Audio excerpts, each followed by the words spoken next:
New safety measures and accommodating growth. These are some of the top concerns for Dorchester School District 2 Superintendent Dr.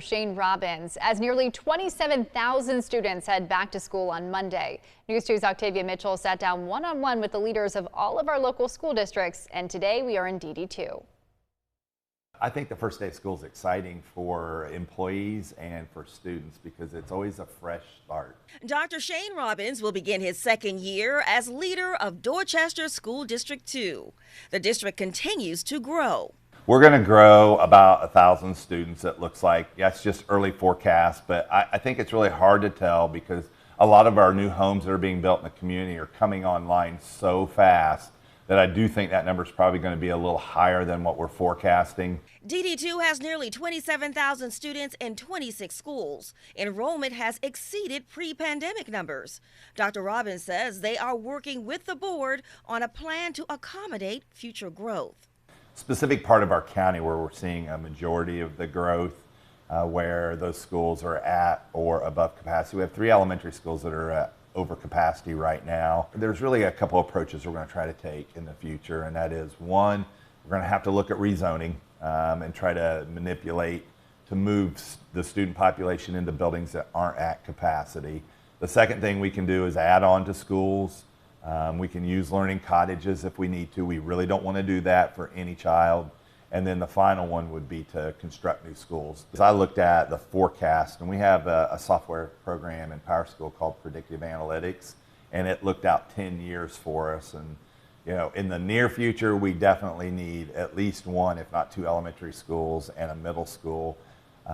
We're talking about the possibility of what can we do for our high schools, because real quickly, they're going to be at capacity. Ashley Ridge is already at capacity. Safety is always a top concern for the district. You know, we're really going to be focused on safety again this year. That's just a nationwide issue because if we don't focus on safety, then it impedes our ability to have a good instructional environment. And a new safety measure this year is Chester, the canine detector. Our Education Foundation purchased a canine weapons detection dog for us that will come online by the start of the school year, owned by the school district, staffed by Somerville Police Department. So we're very excited about that opportunity. You know, we can use that dog as a behavioral support animal if we want. That's not what it's trained for, but you know, that's kind of one of the secondary effects that we can use. Along with a new visitor management and anonymous reporting system. A couple other things that we're doing is a new anonymous reporting system called Stop It that will be available to our families, to our staff, to our students to report any critical situations, bullying incidents, you know, anything that jeopardizes the safety on our campuses. DD2 is still working to fill teacher and bus driver vacancies. We'll have the routes covered. The challenge will be how quickly can we get them to school and how quickly can we get them home. But what I would really like to express to parents is please be patient with us. And if they can help us recruit bus drivers, please. We have signing bonuses. We'll provide the training for them. It's a great opportunity. The superintendent says DD2 has talked about modified calendars, and he says they will revisit that discussion. I was really trying to move us to that last year.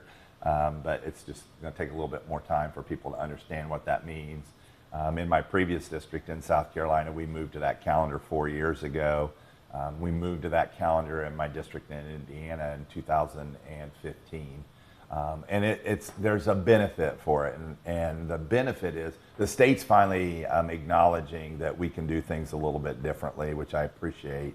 So it just has so many positive attributes to it that I'm really hopeful that we'll be able to have those discussions in our community and it'll be supported. So, but yeah, we'll be talking about that in the future. And Dr. Robbins' message to his district as they begin a new year? I kind of coined the moniker and we've really stuck to it, and that's one team, one vision, one goal, and that's to do our very best for our students and our community. Octavia Mitchell, Count on 2.